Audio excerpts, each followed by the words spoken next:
Sadurunge ngatur kita tembangan iki ada klarifikasi. Klarifikasi napa? Nah, kan bannernya kan Mas Yudo bersama Dik Niken Salindri. Dan niki wonten halangan Dik Niken masuk rumah sakit malam ini.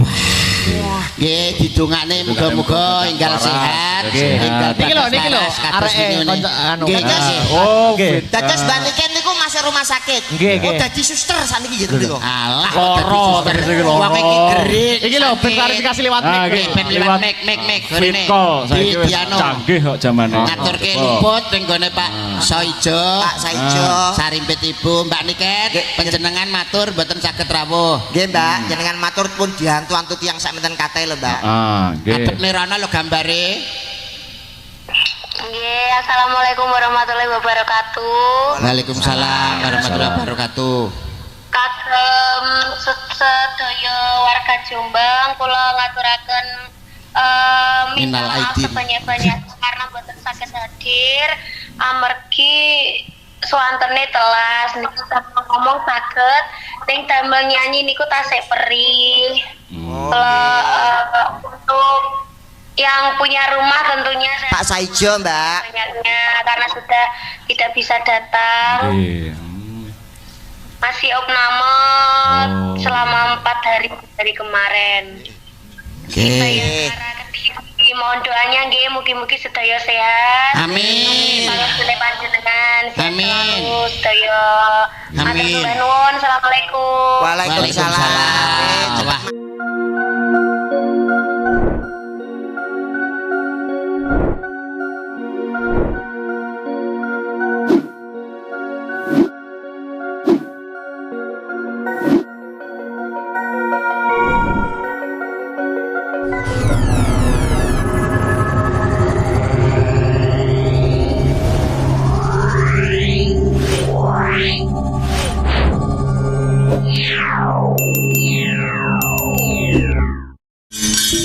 Dungane ning wong manten ki nggur siji kok, Mak. Apa kuwi? Aja pegatan. Tiwas dongakne sing akeh-akeh. Heeh. Nek pegatan padha wae to. Padha wae. Ngene ya, rumuse ngene. Wong rabi iki atine seneng. Wong rabi iki seneng. Ning aja seneng rabi. Nah, kuwi. Nah, iki, ya. Alhamdulillah iki wis ditungakne ya Nak. Muga-muga dadi keluarga sing sakinah mawaddah warahmah, fidunya khatal akhirah, atut runtut reruntungan pindane mimilan mintuna. Allahumma amin. Amin. Jebul kae sing pimpen yen pinuju geget lati esame berarti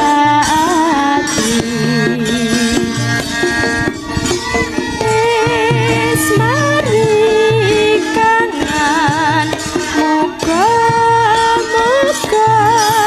tansah tentrem hatiku. Sekali lagi Mas Aryo. Hati tentrem amulat netra kang tajem mari kangen mulat sira netra tajem jajan iko.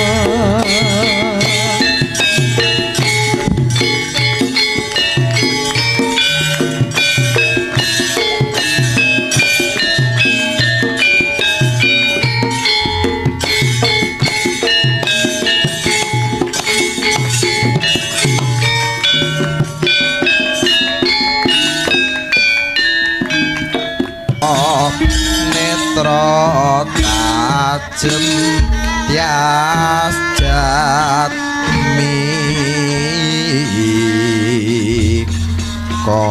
akad nikah mau wis diadani jam 8 pagi mau no. Oh ngono. Resepsine jam 11 siang nganti jam 1.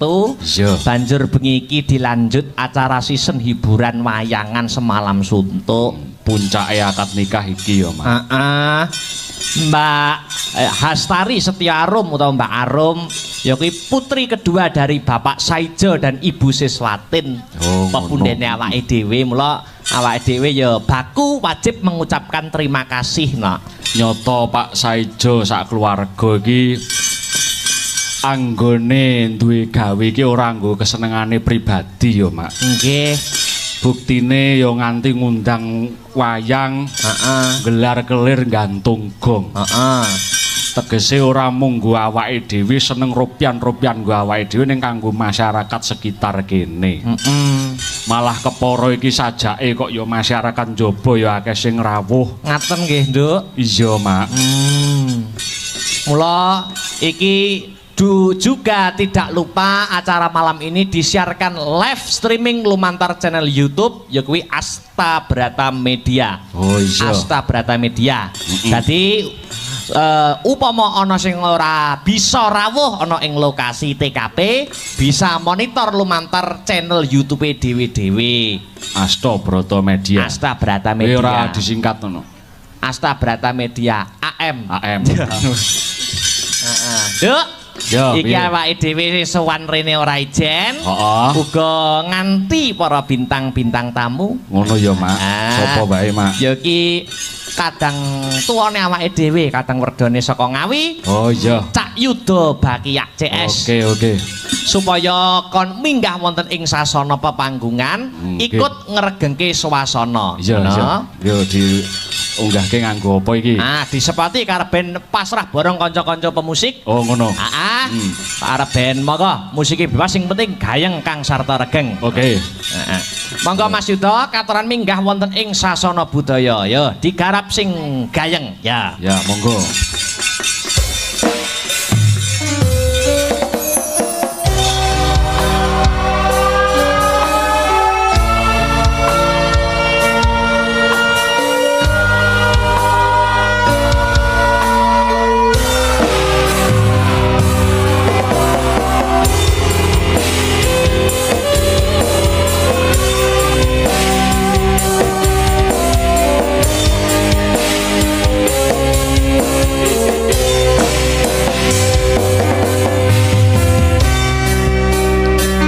Assalamualaikum warahmatullahi wabarakatuh. Waalaikumsalam warahmatullahi wabarakatuh. Asik.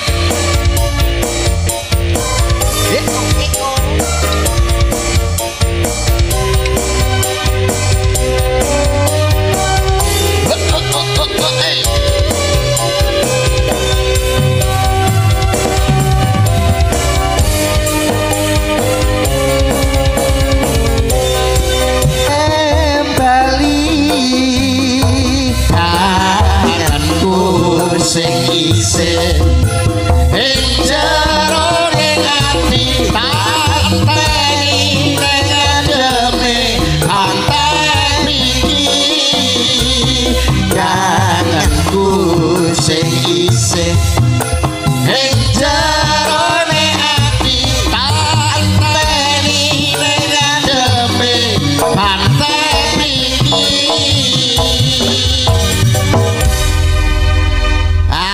Alhamdulillah wa syukurillah Mas Akbar, Mas Badar. Dalu punika luar biasa saged sowan teng daleme Pak sapa Mas? Pak Saijo. Pak Saijo dalam rangka panen jagung. Iso panen jagung. Lah niku resepsi akad nikah. Oh, resepsi. Oh, Pak Saijo. Pak Saijo dalam rangka resepsi akad nikah ya Mas ya. Akad nikah Mas. Niki mala kramaken Kang Putra meninggi Mbak Astari Setyo Arum. Mbak Arum. Mbak Arum. Pikantuk Mas Rico. Tulisannya Rico. Rico Gilang Imas Trio. Wah, atau Mas Gilang. Mas Gilang. Pernikahan panjenengane Mas Gilang karo Mbak Arum namung saged ndedonga mugi-mugi dados keluarga ingkang sakinah mawaddah warahmah. Allahumma amin. Ganto pikantuk momongan putra soleh putri solehah. Allahumma amin. Migunani tumrap nusa bangsa lan agama. Allahumma amin. Wah, jan seweneng. Paling seneng niku ra kaya manten dalu punika. Napa saged? Napa mlih Pak Saijo ya melu seneng. Supaya iso Mas. Arep ndang duwe putu kok. Wah, iya.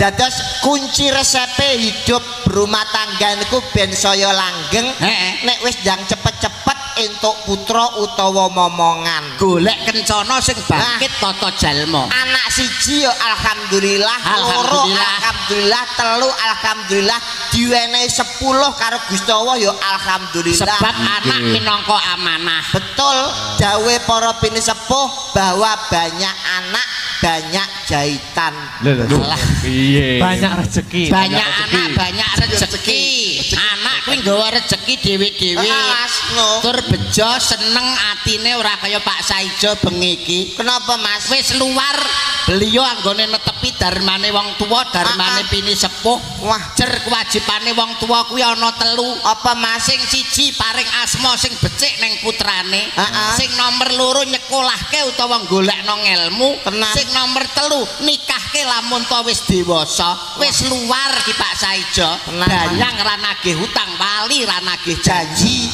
wah kentur dasare nyuwun sewu lho Pak Saijo niku piyantune wah jan lembah manah meneng anteng ora tau rasan-rasan saking menengi niku tanggane ra ngerti utange Pak Saijo piro ora kok cengengesan rumangsaku utang janji ning anak lho Mas warga masyarakat dalu punika saged dipun contoh Mas Akbar kok ngaten Mas Yudo niki tinulat wonten daerah liya bahwa masyarakat yang ada di desa Samalakatak nggih Mas desa iki lho Mas Samalakatak desane anu Mojosana desa Mojosana menika termasuk warga Begasur Mojosana menika termasuk desa percontohan iso katitik guyub rukune para warga ayem tentreme para warga beda karo daerah-daerah liya piye daerah liya iso kala mangsane karo dulur ora akur karo tangga ora nyopo tapi nek masyarakat kene sawangen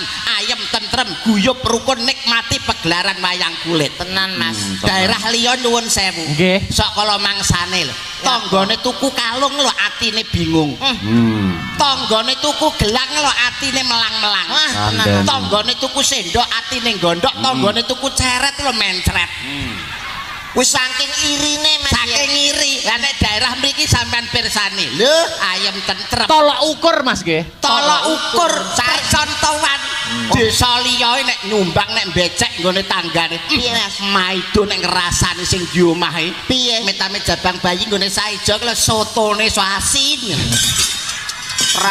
rasan senengane metame jabang bayi ngerti rawone nyapa iwake lho kaya sandal jepit kerupuke digawe gede-gede lah nyapa mergo nutupi daginge sing cilik-cilik mesti sambele pedhese kaya remason metame jabang bayi Saijo bangetan ngono nek teng kene ora mriki mboten warga masyarakat mriki ayem tentrem napa meneh Bu Siswatin wah ngerti nek duwe gawe mantu iya acarane bengi wayangan betul wah gelang sak lemari digawe kabeh wah dadi nek nyalami tamune monggo lho krimping rumangsamu kok maido karo sapa Bu sapa Bu Siswatin mbok paido ki lho lah nek wong piyayi putri gawe gelang gawe kalung umum lumrah sebab itu termasuk perhiasan tubuh kanggo nyalami daya monggo Bu bojomu kae masang emas ning untu lah bareng nyalami tamu monggo lah kayak nutupi untune sing merongos lho dadi ben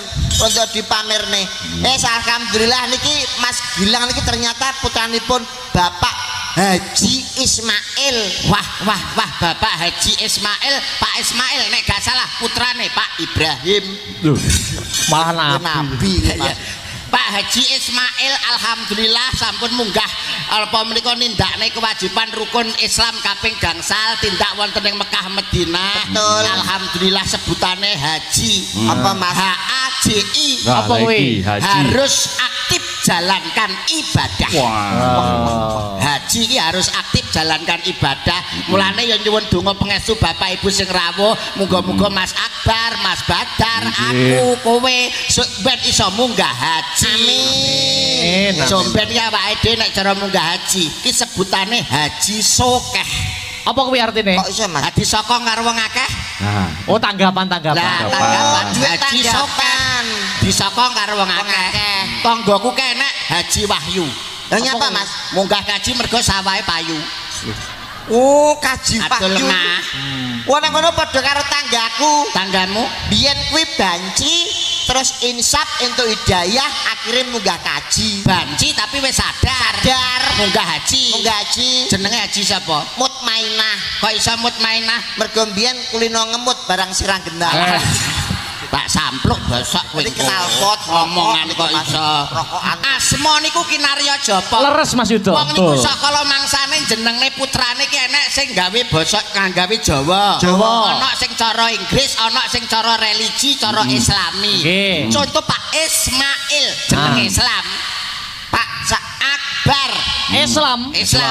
Badar Islam. Lah nek Yudo Jawa. Saijo Jawa. Yang ngono ta aja. Ha, kuwi lho. Siswatin Jawa. Alexander Inggris. Kula niku anu lho Mas Akbar. Pripun? Cita-cita kula namung siji. Apa kuwi? Somben nek duwe anak, Nggih. pengen tak jeneng Islam, jeneng religi. Wah, apik.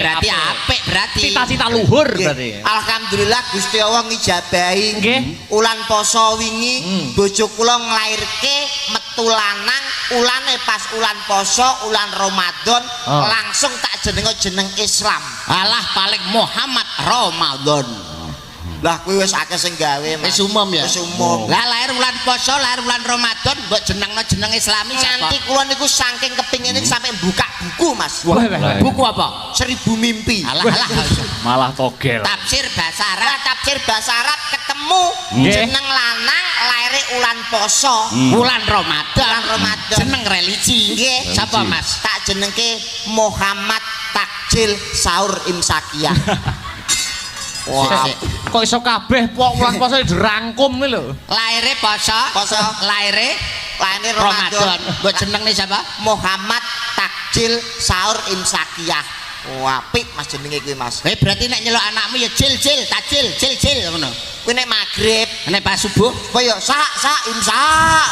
Kalau aku terus moro. Rumangsaku kok raketang mung klungsu melu udu Mas Akbar. Leres. Raketang dikaya ngapa awake dhewe iki nek dibandingne karo Mbak Arum karo Mas Gilang, pengalaman nggon omah-omah isih akeh awake dhewe. Betul. Apa meneh ngerti dhewe awakmu wis omah-omah pirang tahun Mas TB? Kula mboten kok sombong omah-omah kuwi ana 50 tahun, muga-muga. Kowe omah-omah pirang tahun? 50 tahun. Lah umurmu 30. Dulu. Piye ta? Ora lho umur 30 kok iso omah-omah 50 tahun sing 20 nggih sapa? Nerusne nggone Pakku, dadi gendane Pakku tak rabineh ngono lho Pak. Wong edan. Barangke sik apik Mas. Cengengesan. Niki mung saged ndedonga, dongane ora kok macem-macem nek sakinah mawaddah warahmah ku wis umum. Umum iso ndongakno Mas Gilang karo Mbak Arum. Sampeyan nek wis mlebu ana ngene omah-omah bebrayan, Bale Wisma. Dadiyo keluarga sing golek keluarga sing tenang, aja golek keluarga sing seneng. Lho, iki kocluk apa piye kowe iki? Apa beda napa? Bedane apa seneng karo tenang? Seneng karo tenang ki padha. Lho, beda Mas. Wong seneng kuwi durung karowane tenang. Wong tenang durung mesti seneng. Padha ae seneng karo tenang. Beda. Contone ya wong seneng iki contone kula kei contoh. Nggih. Jam 5 sore lungguh ning ngarep lawang. Wedang kopi cemepak, telo goreng cemepak. Udan riwis-riwis, nyetel radio wayah kelenengan. Pah mantap. Sambar mledek ndasmu bongko kowe. Udan riwis-riwis nyetel radio. Udan riwis-riwis yo ora usah nyetel apa-apa, bledek kaya ngono kok. Kuwi jenenge seneng ning ora tenang. Oh lah nek sing seneng tenang. Umpamane bedane seneng karo tenang kula jelas nih. Pripun, Mak? Sampeyan umpamane ning gone Dang Sewu. Wis. Golek apa? Anu dolanan latu-latu lah. Golek apa ning kono? Kumpul karo purel. Wah, nyanyi-nyanyi karaoke. Atine seneng. Ngombe-ngombe. Wah, ngombe-ngombe atine seneng. Ning ora mesti nek tenang. Lah kok iso? Lah nek konangan bojone. Lah nek konangan bapake maratuwane konangan mesti dadi masalah. Gegeran. Kuwi jenenge seneng ning ora tenang. Tapi nek tenang kuwi mesti seneng Mas. Piye? Tenang awake dhewe ngombe karo purel-purel, wah karaoke tenang wae. Lah nek konangan bojone? Ora mungkin lho. Lah kok iso? Lah purele bojone dhewe. Amplok masak kowe engko. Dadi awake dhewe tenang ngono. Mbok menehi contoh, mbok menehi patuladan sing apik kanggo temanten sakloron. Awake dhewe iki wis tuwa, awake dhewe iki wis sepuh, paling ora tindak sapecak tembung saklimah jumangkaing suku mlebu metune napas ki sarwa ngati-ngati. Terus, ha kok iso kaya mangsamu nek kowe ngomong tuwa no terus mangsamu tumindakmu luwih apik timbangane sing nom. Lho, piye ta bocah iki? Wong enek tembange lho. Entik-entik temunggul patenono aja di wong tuwa malati. Wong tuwa ki malati, Mas.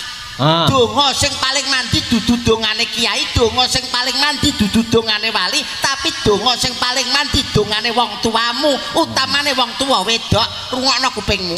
Lho, lah Lah kowe nek isih urip, nek mati, piye oleh ndongane? lho, jenenge anak soleh, anak anung anindita ki sing mikul dhuwur mendem jero asmane wong sepuh. Nalika jek urip kowe ngabektiya, nek wis mati kowe ndongakne. Wong ndongakne pake setahun pisane bledru. Kleru piye? Lah kene kan kuburane bapake to, Mas. Nggih, pripun? Sandirono. Wah, niku Pak TB. Pak TB. Nggih. Lah kok sing disekari kuburane Ngatmi? Lho, ora kurang ajar kowe. Kurang ajar kowe. Piye kuwi karepe piye? Kuburane Pakmu iki lho, Sandirono. Nyapa sing mbok sekar kuburane Ngatmi? Duraka kowe. Genahno Mas TB, genahno piye kuwi? Nyekarku jam piro? Jam 5 sore. Anane jam 5 sore kula kok nyekar ning pakku, sing tak sekar kok Ngatmi. Mergone jam 5 sore bapakku dolan ning Ngatmi. Dalah. Nek aku dongane ning pakku, wonge ra ono kecilik, sapa sing nampa dongane? Jadwale ku sing ngapal aku. Bapakmu nek jam 5 sore Dolane ning Ngatmi. ora lho jane Ngatmi karo Pakmi pernah apane? Gendakane cek. Dadi kadene sakinah mawaddah warahmah ngono lho, Pak. Anak duraka ngono kuwi kowe iki. Lah nyapa kok iso? Wong tuwae kudu diajeni. Alah yo rong karuan. Ha wong tuwae wis tau dadi nom lho, tapi rong karuan nek wong nom kowe sok ben iso tekan tuwa. Lah terus Wong tuwae pengalamane wis akeh ibarat mangane uyah wis akeh tinimbang sing nom. piye sampean percaya ora karo omongan iki? Mesti percaya to. Wong tuwa niku mesti luwih Jawa, luwih ngerti. Lah, Dadi sing tuwa luwih apik, Luwih bener Apik. tinimbangane sing nom. Sing nom. kula tak takon nggih. Heeh no. Sengkuni niku tuwa apa nom? Ha tuwa. Nek Puntadewa Nom. apik endi tumindake Sengkuni kali Puntadewa? Ayo apik. Lah ngono dalang ora ngerti sampeyan dalang capopo ngono. Capopo ngono kuwi. Urung karuan sing tuwa luwih apik. Betul. Plonga, plungu. Wah, plongo. Mas, Mandura kuwi. Mandura. Mudura kok Mandura. Mandura. Ngene. Kayak bola diwo. Tak ewangi Mas sampean. Ewang ngono Mas Ida. Terbukti nek sing tuwa durung karuan luwih apik timbang Ngono kuwi sing mbok nggo contoh aja wayang. Lah terus apa?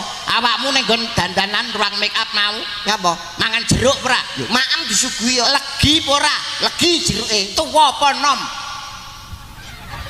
Apa? Lah iya nek nom Biar. cut. Gedang mau legi apa ora? Legi. Tuwa apa nom? Tuwa.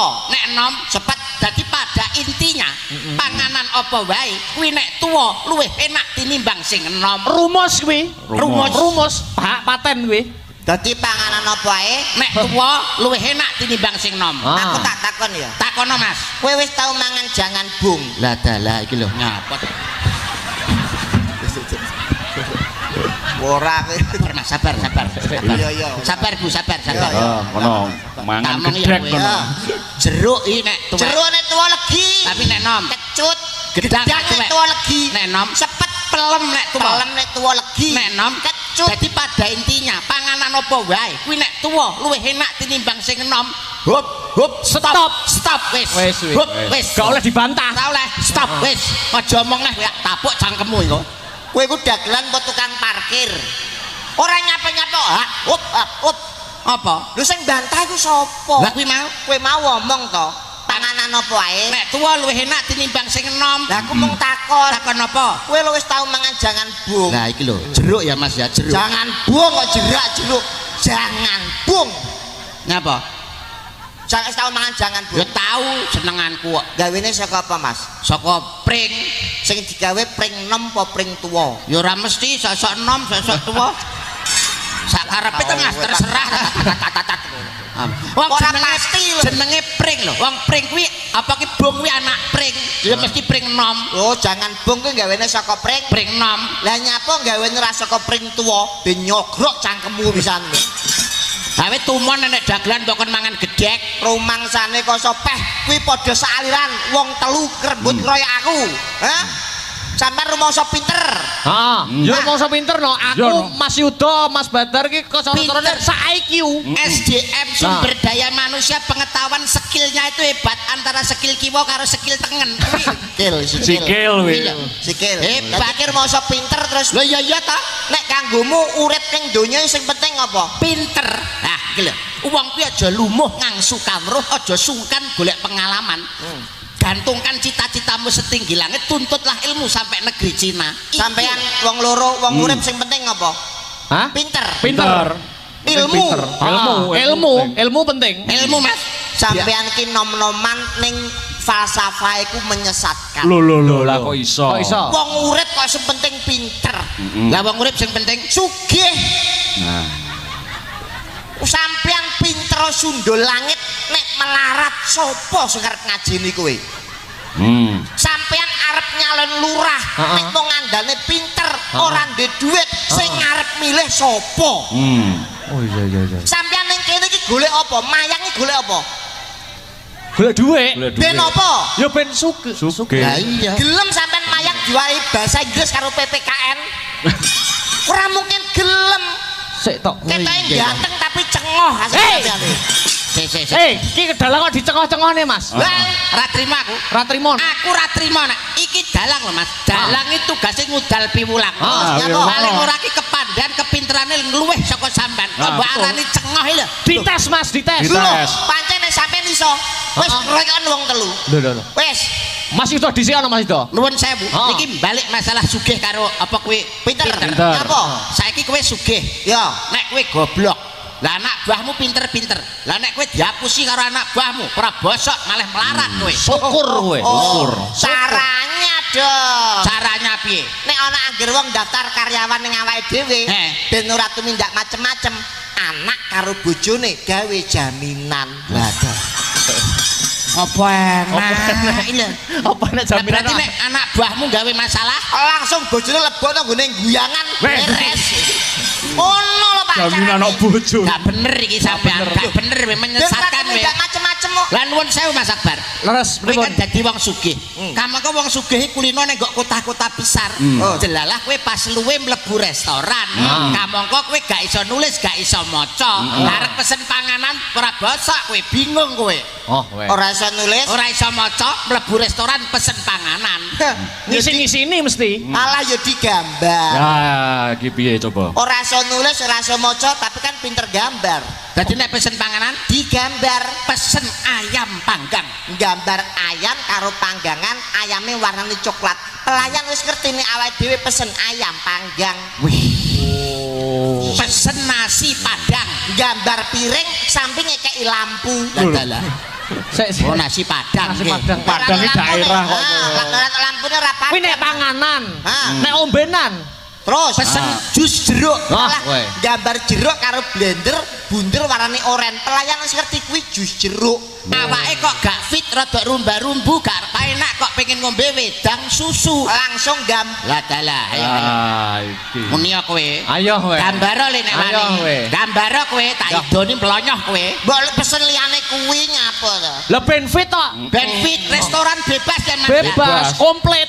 Wedang susu ayo gambareng le. Nek wedang susu rasa digambar. Lah piye? Awake dhewe njiko gelas karo nyeluk pelayane.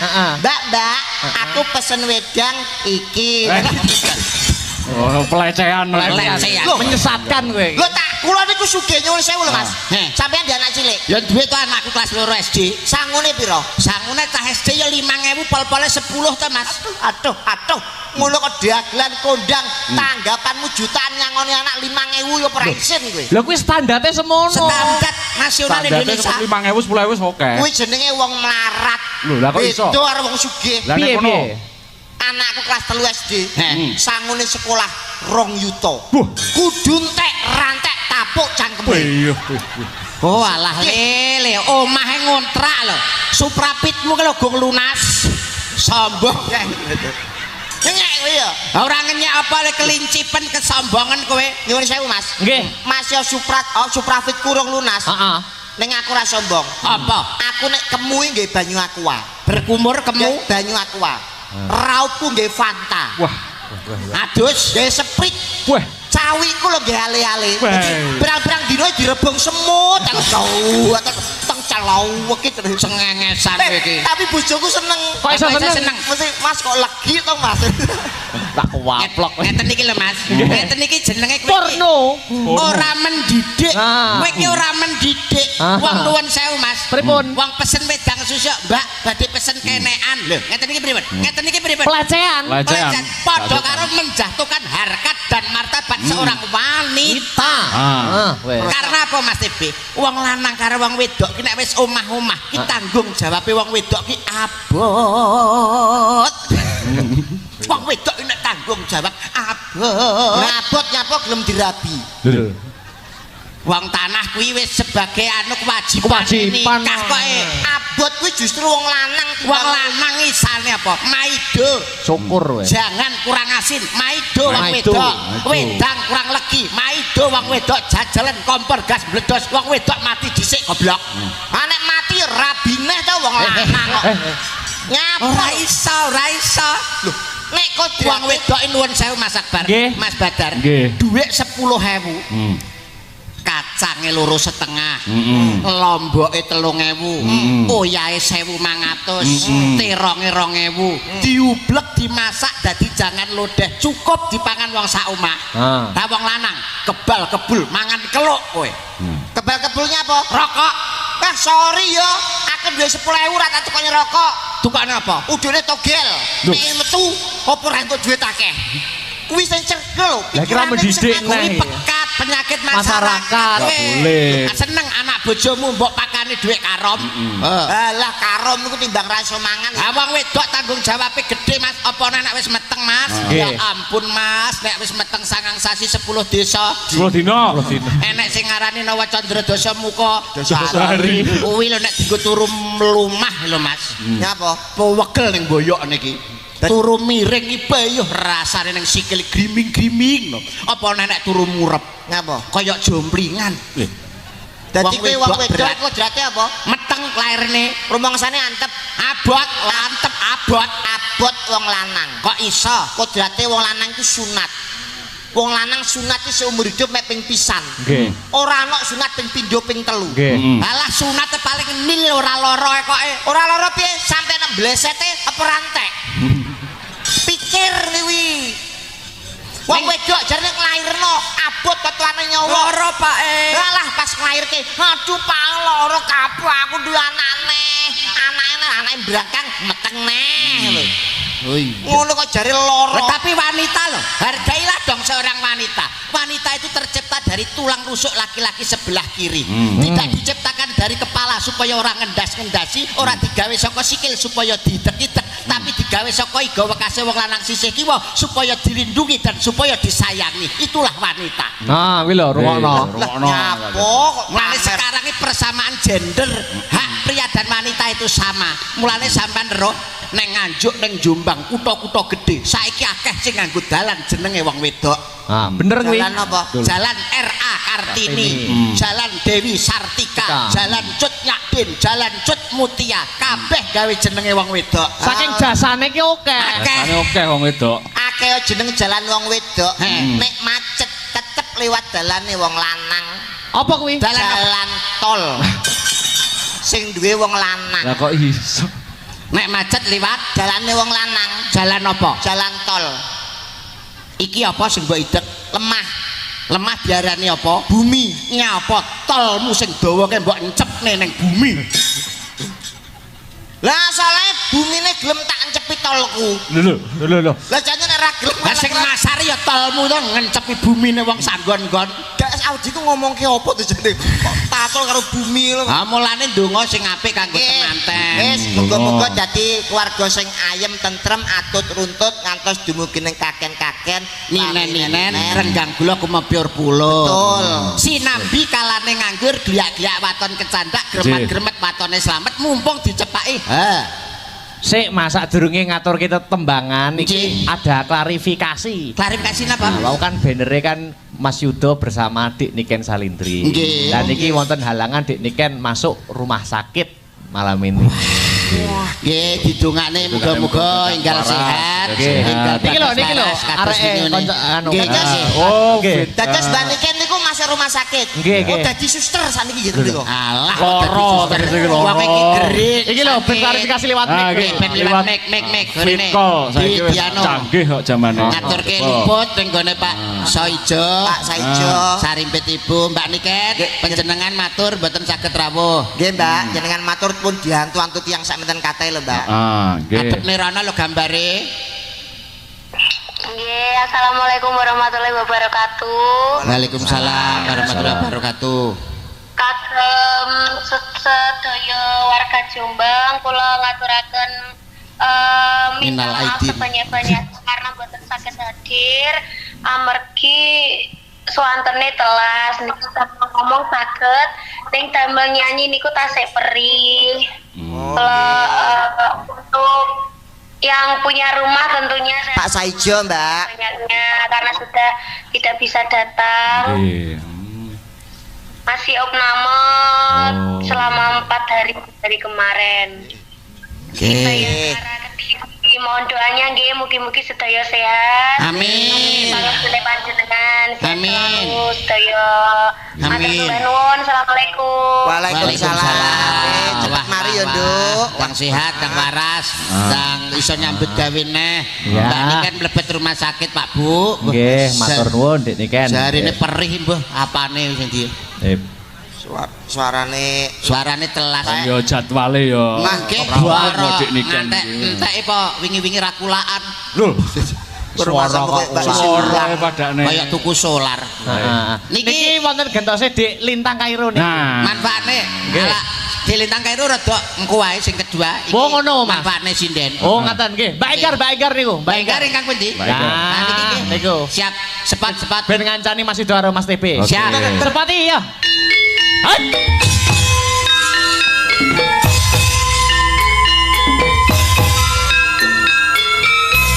Wakul rimpyak segane dadi saratan.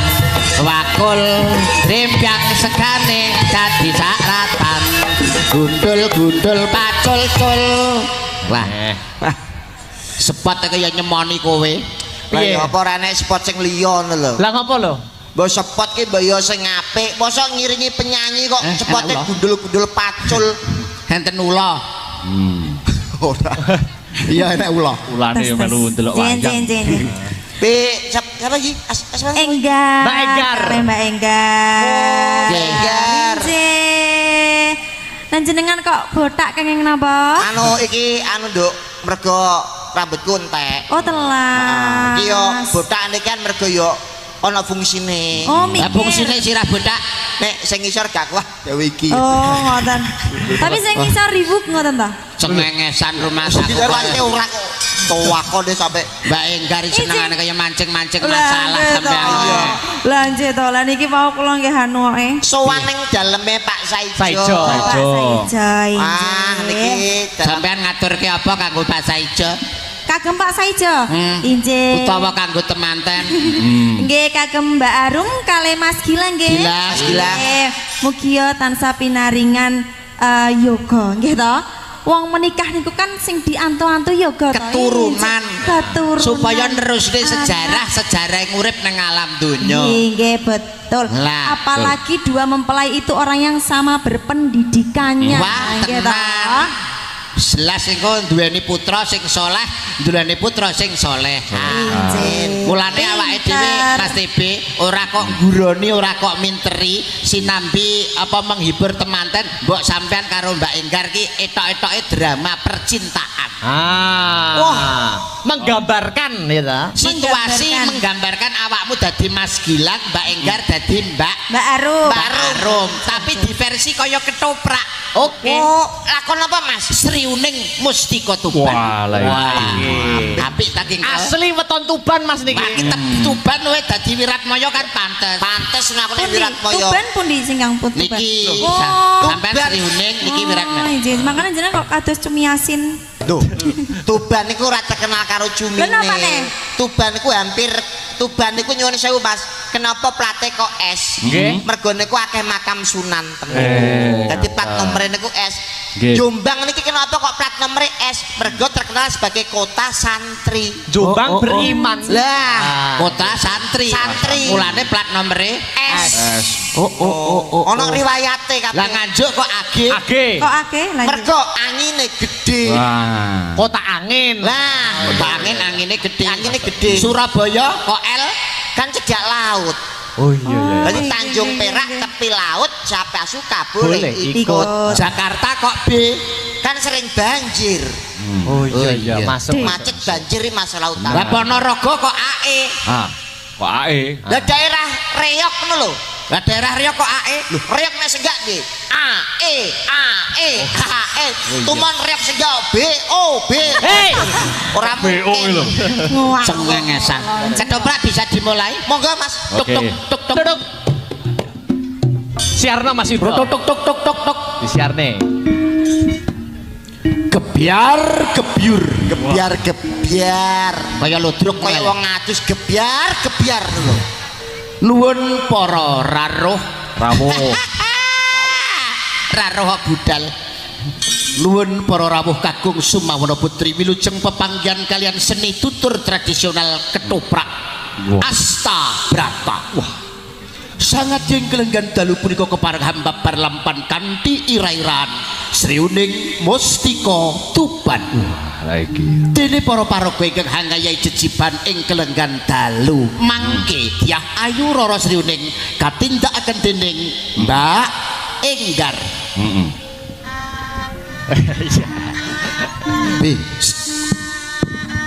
Raden Wiratmaya. Dalu mangke katindakaken dening kula piyambak Cak Yuda. Wah. Cangkeme. Apa? Dapuanmu rasa nyeluk kancane. Nyeluk tak kabelku lho tak kon mundur. Kok iso? Adipati Sirolawe Jelas ya.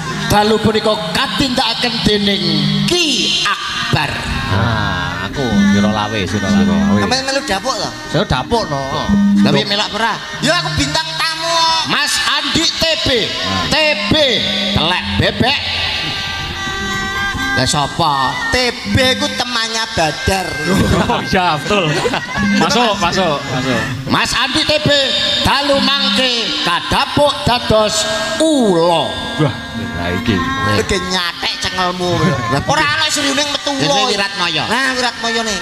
Kados pundi babaring cariyos ing kelenggan dalu mangke wasana wilujeng hamirsani ngantos purnaning adicara nuwun tuk tuk.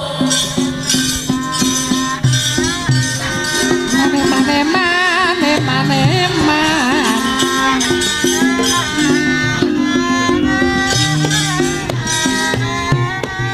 Tuk.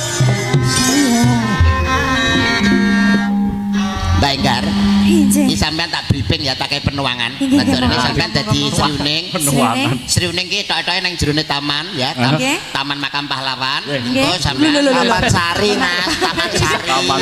Taman Makam Pahlawan. Sriuning Sajroning Taman Sari, sampean Mudarasa. Mudarasa ki rasan-rasan. Ngene iki nggo munine ngene, teke ngene dialoge. Pripun? Saka rumangsaku. Ana ing Kadipaten Tuban iki ora ana priya sing paling bagus kejaba Kakang Wiratmaya. Panggung kuasai, Mbak. Panggung kuasai mlaku 3 langkah. Ah iki. Dirungokno Gar. Nanging apa ya bisa aku sesandingan kelawan Kakang Wiratmaya? Terus kowe ya. Kok iya lho. Wis saka Sebeng langsung sedakep. Bisa Yayi. Ngono alah. Teke ngono. Siap. Bisa Yayi. Nah, paham kan? Alah, pau enak di toprak ya. Apal to dialoge? Bisa Yayi. Apal no. Apal. Wiratmaya kok puwe enak men bisa yai ngono tok iki. Engko jek enak ceritane, Oh, Mbak. tasik Sampean malih. rasan-rasan. Saka rumangsaku. Ya. Langsung niki. Ya. Sapa rumangsaku? Suarane padha karo Mas Yudha. Ing Tuban Kadipaten iki ora ana wong ganteng. Kejaba Kakang Wiratmaya. Bisa Yayi. Urung. Ya, cuk nana. Aku metu kula kapan? Urung wayahe. Ukur Senin. Ngenteni kene lho jangkrik. seneni sutradara Aku syukur. sutradara isin aku kowe. Aku suka pengen metu lho. Waplok usane kowe. Waplok. Aku metu penontonnya entek. Untumu kowe. Untumu wis seneni sutradara wis syukur. Gundul cengok. Nah. Ya dandan ket sore lho Mas aku. Yo engko wayahe ngenteni metu. Ngene king mau baleni rasan-rasan pokoke. gundul ngrusak tatanan. Wong kok kemeton. Sapa rumangsaku? Ing tuban iki ora ana wong gandeng kejaba. Kakang Wiratmaya. Nyebek rada rene nyerok. Nanging apa bisa kira-kira aku sumanding karo Kakang Wiratmaya? Yo. Yo. Hei. Wayahmu lho. Yo. Malah ora krungu malah banteran. miring iket piye. Yo. Apa kira-kira aku saged sumanding karo Kakang Wiratmaya? Yo. Yo. Nenek, Mbak, pisan gas, Mbak. Pisan gas. Apa kira-kira aku iso sumanding karo Kakang Wiratmaya? Wayahmu lho. Wayahmu metu. Bisa ya iki. Iki lho. Iki lho. Makan. Ora nyambung nek karepku lho. Iki rasa berat kaya gedak banci. Iki. Lah mripate gedhe-gedhe kene lho. Ono. Iki lho. Matane. Matane. Pengrawe kok malah Nek aku ngenten. Kok ora metu tebek kok. Wong kuwi gapura. Ayo. Apa bisa? Apa kira-kira aku bisa sumanding karo Kakang Wiratmaya? Ya ya. Ya. modele lho. Malik, Malik. Iki bengak konangan bapake. Unangan matamu iki. Matane lho aku. Dinggo tok kuwi lho iketmu ki lho. Dinggo sing apik lho. Bisa ya iki. Nah, Mergo aku tresno marang pun kowe. Madhep karo aku ya iki. dinggo. Digo. Wongoke. Wah, lho. Ah, ngono. Ah. Sing apik. Lho. Malah kayak mayit Cina itu. Kayak baling-baling bambu. Sing apik to. Dah ya, wong sembodo ngono ta. Nah. Yo. Taleni. Alel sing apik. Oh ya bangga. Ndase lunyu, Mas. Lunyu.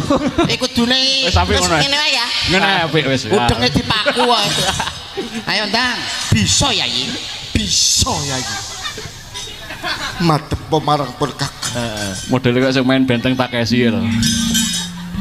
Tekaku ning papan kene aduh Sri Uning ya ampun aduh Sri Uning kok ngetek kae ngono carane bolak-balik meteng Sri Uninge lah piye carane ngeten lho Mbak sebagai Sri Uning niku jual mahal kumaha Wiratmaya nyedak saka kono iki tenan Jual mahal. Diajeng Sri Uning. Kang Mas Wiratmaya ningsep dipirsani para kawula Ora apa-apa. isi dipirsani para kawula ki lho Kang Mas ya apa to isi ki Oh, jinak-jinak merpati lho. Ya Baleni. Kang Mas ningsep dipirsani para kawula punika lho Diajeng Sri Uning. Apa to Kang Mas aku ki isin diwasi ngomong. Ora apa-apa. Lah Aku terus piye terusan? umpama kowe kelakon dadi jodohku, Terus. umpama kowe kelakon dadi garwaku lak yo gelem to diajeng. Isin aku Kang Manut Mas. karo aku. Isin aku. Karo sampean dadi Sri Uning. Apik iki bedang meteng iki. Lah Sri Uning dicedhaki calon bojone kok malah ya supaya suasanane romantis ya karo digandring Drung. ayo gandrung anu tak gandrung cara percintaan ya diajeng ya. katresnan Slendro Pakde. Wah, ya teh.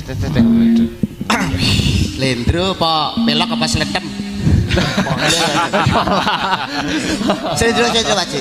apik mondol Diajeng Piye Kang Mas?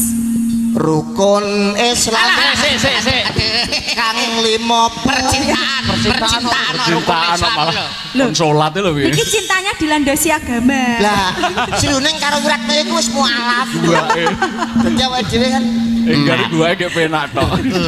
nadyan wujud temong peksi diajeng Kang Mas ningsep dipirsani para kawula menika lho Isin lo Kang Mas. ora sampean tak dabing Daping gar.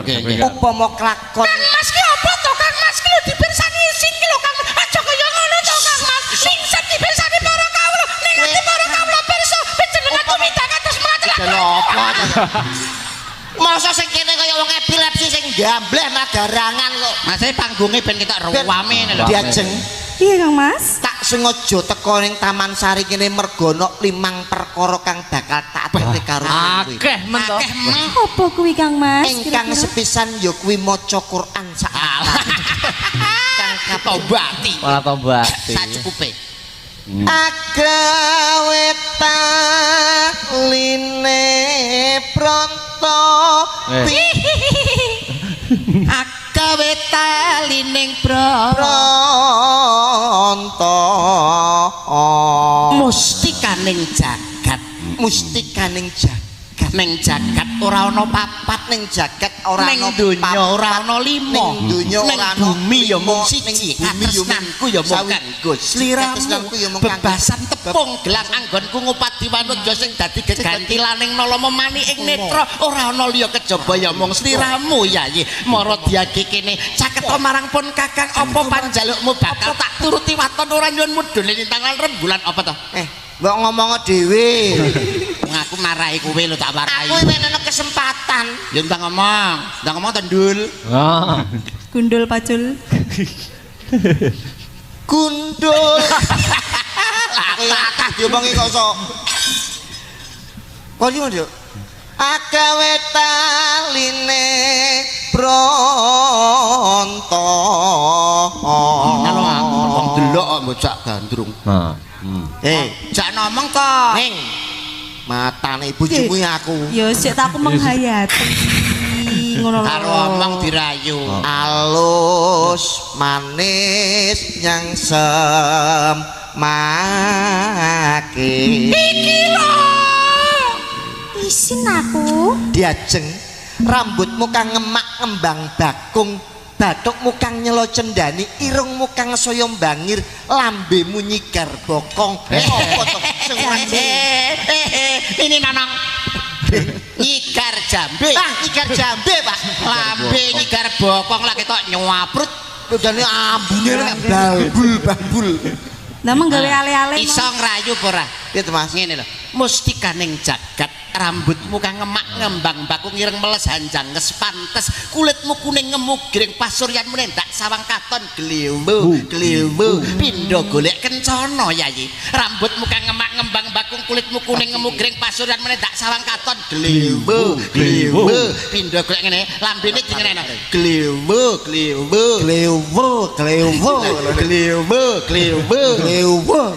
Memang loro apa biasa gandrung iki. Glewo ngarep kek ana Kok langsung glir. ater upama rambutmu ngemak ngembang bakung kulitmu katon kuning yen tak saw katon glewo Ape. Ada manuta karo aku tumuju ning kamar ku awake dhewe nglakoni glewo aja sumelang awet awake dhewe dina iki sowan ana nggone bapak glewo kabeh kok kabeh diglewok nih to. wes baca kowe kok delok dagelan kuwi kerja iki lho wes suwe kon kula lono golek isi podang jenar upama kowe kelakon dadi garwa aku kowe nyuwun apa diajeng Aku arep nyuwun mobil. mobil apa yo kelakon aku rene ngebis untuk mobil duwe sapa Lah ngono nek koprak kucluk toprake masuk melarat kudu sombong dasar badan iya apa meneh mun mobilmu dune lintang lan bulan bakal tak tumplek blek kanggo sliramu kowe nyuwun apa diajeng Aku nyuwun mobil Kang Mas. apa meneh kok mobil njaluk omah tingkat 5 bakal ingsun pinangkani kowe aja sumelang awet aku salah sawijining lalendra kang sugih bondo sugih Bandung Mas Picis Rajabana bakal tak tumplek blek karo kowe waton kowe ra njaluk putri lintang lan tak pinangkani mlo saka kitu mindapuk aku dadi aku Wis ceramah. apa Masalah. iki lho ngomong kok ngantek kentekan abang angel lho Mas ngomongnya alon-alon. Lu wis alon-alon to? Yayi. Yayi. Iya. Kowe mau nyuwun apa? Aku nyuwun mobil Kang Mas. Mobil. Bakal tak pinangkani.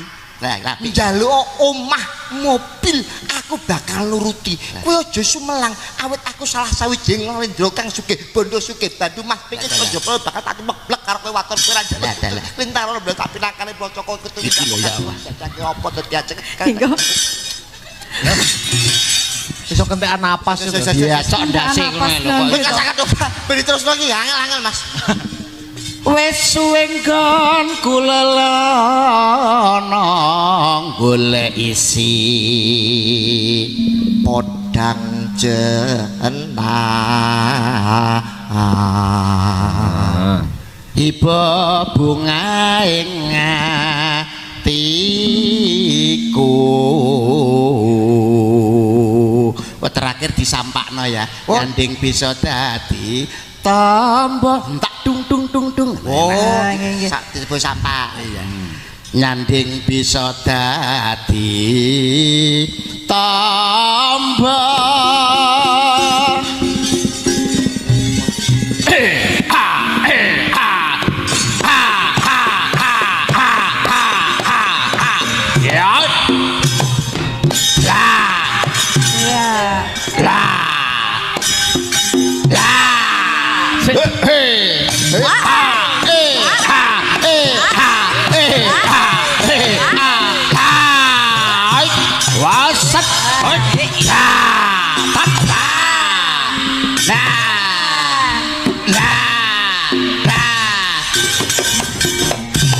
Ora raine diwek-wek. Koreken mau piye to bisane?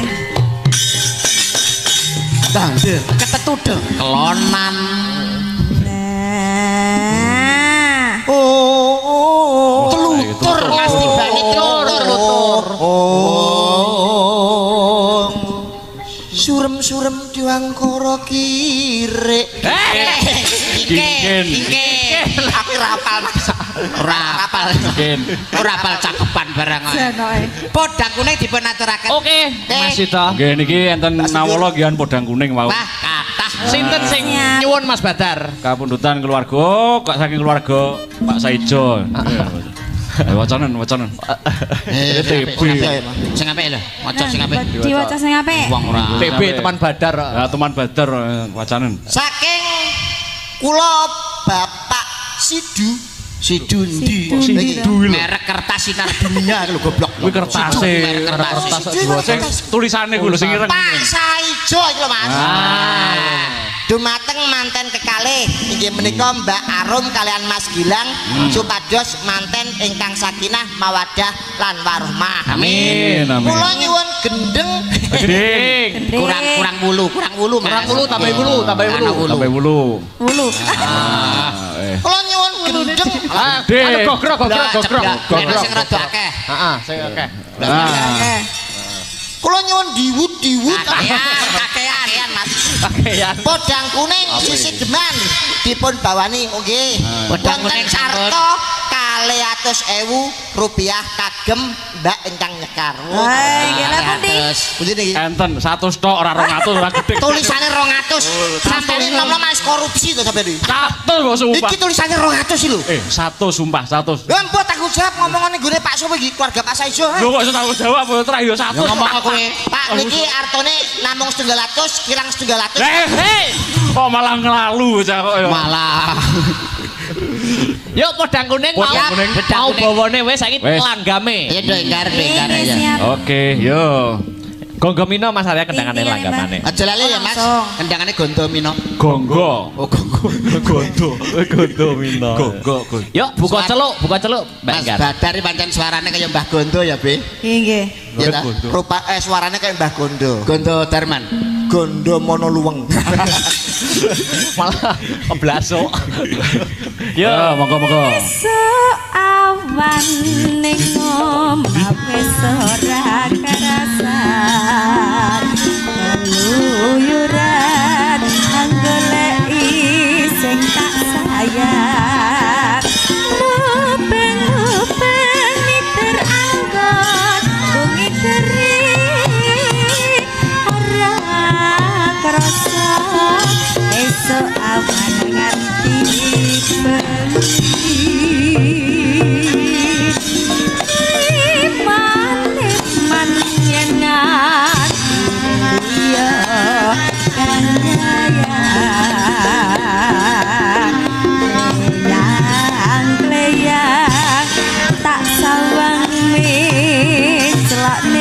Bapak